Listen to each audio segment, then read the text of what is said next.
Nappa and Vegeta had a falling out, and now Nappa's on Earth looking to get the Dragon Balls for himself. What's he gonna wish for? Well, he doesn't really know just yet, and he doesn't even know if he'll get the Dragon Balls, because Piccolo's in the way. We'll cover all that and more in this third part of What If Nappa Survived. Nappa sorta recognizes this. He didn't really get to see Goku use it because it all happened so fast, but he vaguely remembers that time when Goku defeated him. There was briefly a red glow around the area, and he heard that phrase Kaioken. This must be the same thing Kakarot used to grow faster. Piccolo never did fuse with Nail, but he also never left King Kai's planet after being revived, at least not for a while. He stayed for a few months and even did return at one point. He gave up on learning the Spirit Bomb because, even with him becoming a better person all around, he wasn't purely good so he couldn't form a Spirit Bomb, at least not at the moment. So on top of all the other strength training he was doing on King Kai's planet, he completely put his focus into Kaioken, knowing that Goku had it for himself and knowing that it could be a way for him to get ahead. Plus, he's advantaged with it in one way.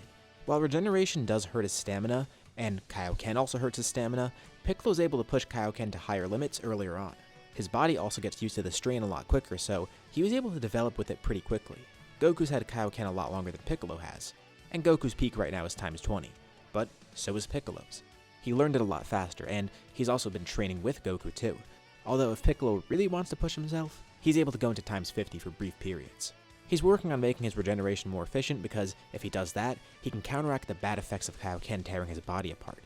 But still, because both of them affect his stamina at the same time, when he's using times 50 he really can't use it for that long. But unlike Goku, it's not like he's gonna die from using it. He'll just be incredibly tired out.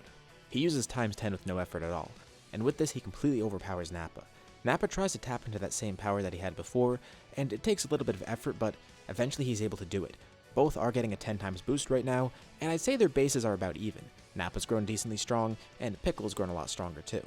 So the two are evenly matched right now, but then Piccolo bumps up to times 20, and now he's twice as strong as Nappa obviously, so he's able to win pretty quickly. Nappa was pretty confident for a moment there. He proclaimed that he's become a Super Saiyan.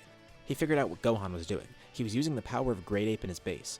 Well, that wasn't what Gohan was doing. He was getting a rage boost and using rage for power, but Nappa has very little knowledge of how Gohan actually got that strong, and he doesn't know what a Super Saiyan is. He assumes that both of them are Super Saiyans, and that both of them are using the same thing, but he's completely wrong. After defeating Nappa, Piccolo gets ready to kill him. You know, it's not like Piccolo was out for revenge, but it's nice to have the tables turn and actually get a win against Nappa. But before he kills him, Goku tells him to wait. He wants to ask Nappa something first. Piccolo says Goku's not going to spare him like he did with Vegeta, and that's not what Goku's doing. If Piccolo wants to kill him, he can. He knows he's not going to be able to talk Piccolo out of it, and honestly, if Piccolo tries to fight him right now, Piccolo might be able to beat Goku with times 50, and then Goku won't be able to stop him anyways. By now, Goku knows Nappa's here for the Dragon Balls, and he's not going to get them, especially not that easily. But he asks why he's here without Vegeta specifically. Nappa says the two of them had a falling out. He's not going to be Vegeta's underling anymore, and he's certainly not going to be an underling to Kakarot if that's what he's getting at. And no, that's not what Goku's getting at. He is curious about this Super Saiyan thing though, if that's what it actually is. But also, what is Nappa's entire plan here? He has no reason to share it, but, you know, since he's probably going to die here anyways, it wouldn't matter telling these two. He was going to get the Dragon Balls for himself and either wish for the Saiyans to come back or for immortality. Well, Goku says the first thing's impossible. The Saiyans have been dead for so long that Shenron can't revive them as a group. Maybe individually, but that would take years, since he would have to do the wishes one at a time. Okay, well then, immortality. But why that? Vegeta was actually the one to suggest it, and the whole point was to use it to defeat Frieza. Okay, so after defeating Frieza, what was he gonna do then? Honestly, Nappa didn't think that far ahead. He was kinda just focused on the short term right now. Frieza's after him, Vegeta's after him, and these two are probably after him too, though they actually didn't care about Nappa at all, so that's at least a relief. But he's gonna die at their hands anyways, it seems. And you know, Goku's now having second thoughts. He doesn't necessarily like Nappa or Vegeta, especially because Nappa did kill a bunch of his friends. He planted the Cybermen that killed Yamcha, he caused Chaozu and Tien to die, and then he tried to kill Gohan and ended up killing Piccolo in the process. But seeing the two of them having a falling out makes him wonder. Nappa could be an interesting rival, and he could have some good information on how to grow stronger as a Saiyan. Nappa's just here for the Dragon Balls, not friendship. And Piccolo also says they're not leaving this guy alive. And Goku says he's not asking for Nappa to be an ally to him. He's just simply intrigued by his power is all. And vice versa. Nappa does have to admit, it's surprising to see a low-class warrior grow this strong, and a Namekian to grow this strong. Actually, Nappa did encounter one really strong Namekian, who ended up dying to him as a Great Ape, but it seems like Piccolo is stronger than that guy now. And then as for Gohan, if he's a Super Saiyan just like Nappa, well, Nappa does wonder what insane potential that kid has, especially because he achieved that so young. He simply wanted to grow stronger, both to face Vegeta and Frieza, and avenge the Saiyans. And while Kakarot isn't a standard Saiyan, it's nice to see that a Saiyan does care about camaraderie in some way. Kakarot has his allies here. He fought alongside them without backing down. Nappa's not exactly fond of everyone here, but he still has some respect for them as warriors after fighting them. It's weird, when he first got to Earth, he nearly died and he kind of accepted that. Then he got to Namek and he nearly died there and accepted that too. Is this finally where he's gonna die as a warrior? It's not really a bad way to go out. Piccolo's charging a blast in his hand, but then it dissipates. You know, he kinda does want to kill Nappa, but now with this wild goose chase for the Dragon Balls going on, he assumes that Vegeta's probably going to be after Nappa soon, and maybe even Frieza too. Right, so Nappa coming to Earth in general means one of those two is going to come here, maybe even both of them. Yeah, Nappa didn't even really consider that, but they're probably going to have to deal with that battle. Well, he doesn't mind letting Nappa live, if he fights alongside them. Well, it's like Nappa said, he's not going to be their ally. And Piccolo says to trust him, he's very familiar with a situation like that. The enemy of my enemy is my friend. Piccolo says when Nappa's old pal Raditz came here, he and Goku had to team up to fight him, even though they were mortal enemies not too long prior. But if Nappa hates Vegeta, and he wants to kill Frieza too, and those two are going to be after Earth, it wouldn't hurt to team up. Goku's not going to turn that down either, and Nappa's reluctant, but he agrees. Fine. As long as he can grow stronger here, even if he doesn't get the Dragon Balls, he'll go for it. He's not going to turn down an opportunity to grow. And just because Kakarot and Gohan are Saiyans, he's a little bit more accepting of this too. It is really strange. Before he kinda detested Kakarot for how he acted. He was too soft, too un-Saiyan-like. But Nappa has to admit, he was wrong. Kakarot is still at least a true warrior in some aspects. And he likes that Kakarot has actual comrades and doesn't just treat them as underlings like Vegeta treated Nappa. They went through a bunch of effort to bring Kakarot back, and vice versa, while Vegeta doesn't even have a second thought about the Saiyans. And plus, Goku says it'll be more fun this way. Wouldn't a true Saiyan want to work for his power instead of just wishing for it? Yeah, he guesses so. And you know what? He's starting to think of an idea for a wish. Goku and Piccolo say they're not going to give him the Dragon Balls, but Nappa says this wish isn't really that bad. But before he could say what it is, somebody else shows up. Tien.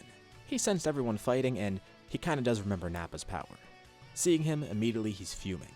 Nappa does kinda taunt him too. It looks like he got his arm back. Seeing that he's already defeated, Tien jumps in to kill Nappa right away. But Goku tells him to stop. Both of them should calm down.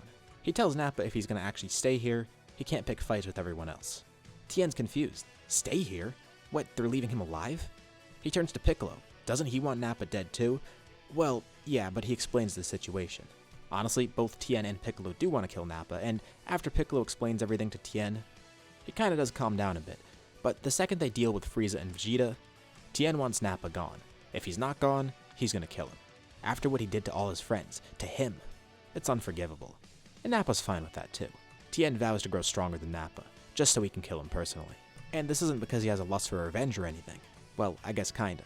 It's more so the fact that, on principle alone, he can't let Nappa stay here, even if he does help them out against Frieza. That's fine. Nappa doesn't plan on staying here long anyways. Speaking of Frieza, let's go out to space.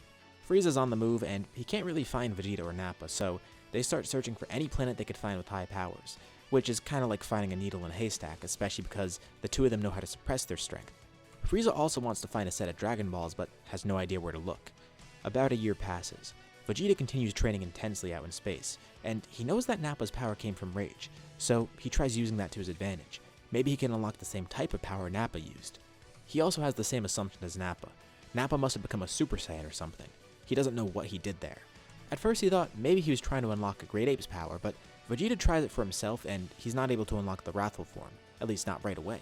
So Vegeta guesses it purely came from Nappa's rage and his will, that primal urge for him to grow stronger and defeat Vegeta then and there. And Vegeta has a ton of mixed emotions right now, both towards others and himself. And he definitely has no shortage of rage. But the strongest rage that he has is directed at himself, for losing those battles, both on Earth and then against Nappa, and he couldn't get the wish that he wanted either. What kind of elite Saiyan is he? What kind of prince is he that he loses to both of his subjects? And one day during his training, something snaps within Vegeta. He's finally done it. He unlocks that same power that Nappa had, or at least that's what he thinks at first. The culmination of all his strong emotions, as well as all the great strength that he's gained over this time, is a brand new form. And it's not wrathful. Vegeta feels a huge surge of power, and then he looks at a reflection of himself. His hair is golden, and his eyes have changed color too. This isn't the power that Nappa unlocked. No, it isn't. This is something much better. Vegeta's finally starting to realize what happened here. Nappa was actually using the power of Great Ape without turning giant, and it makes sense. Vegeta was just sensing his ki, but it feels like it roughly jumped about 10 times. But Vegeta feels a lot more strength than that, and this form looks completely different. He doesn't need that power that Nappa had because Nappa wasn't a Super Saiyan. Vegeta is. He laughs uncontrollably. Of course, naturally the prince would be a Super Saiyan of legend. In his search for Wrathful, Vegeta unlocks something much better, and he knows what must be done now. Immediately he goes out to find Frieza, and he's not suppressing his power. He wants to be found, and because of this, the Frieza Force does find him pretty quickly. After all of Vegeta's previous growth, his base has grown a lot stronger, and with Super Saiyan, he thinks he could finally contend with Frieza. He comes in contact with Frieza's army, easily destroying them with no remorse.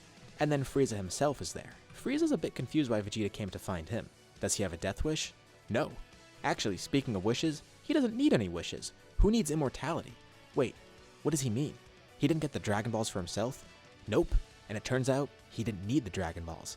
Well, then who has the Dragon Balls? Who got the wish?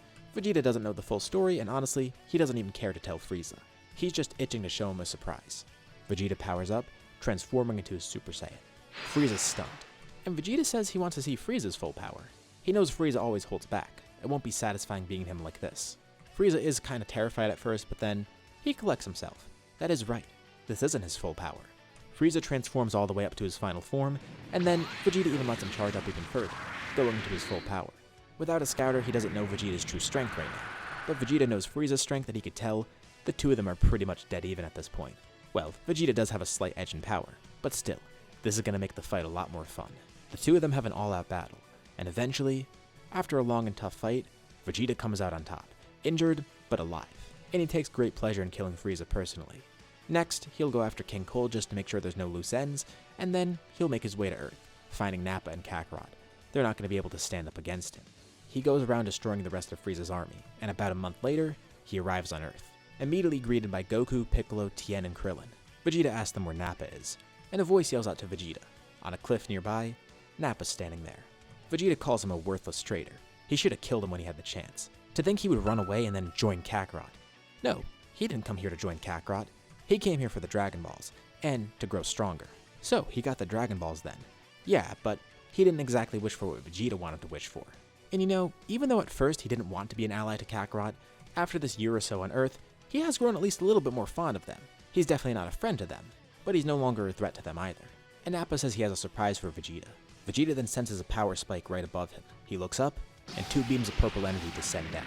It kinda catches Vegeta off guard, but doesn't injure him. Another man floats down next to Nappa. There's no way he actually wished for that. Standing next to Nappa is Raditz. Nappa couldn't revive all the Saiyans, but it would be hypocritical if he left Raditz for dead after all that he's tried to do. Plus, this way, he could piss Vegeta off more, and that's what Raditz wants too. After hearing Vegeta had the chance to revive him, but didn't even consider it.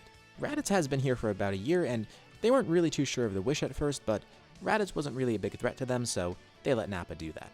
And he's also kind of become an ally to them too. Vegeta didn't expect that, but he has a surprise of his own, transforming into a Super Saiyan in front of all of them, leaving everyone else dumbfounded. It doesn't matter if they've all teamed up. It doesn't matter if they brought Raditz back. They're not going to stop him now. It's time to settle this. And with that, we'll leave off here for now. What'd you guys think about this part? What's going to happen next? Leave your thoughts and ideas in the comments below. I'd love to see what you guys think. As usual, be sure to drop a like and subscribe if you haven't already. It really does help out the channel, and it shows me you want to see more videos like this. Anyways, thank you all for watching, and I'll see you all in my next video.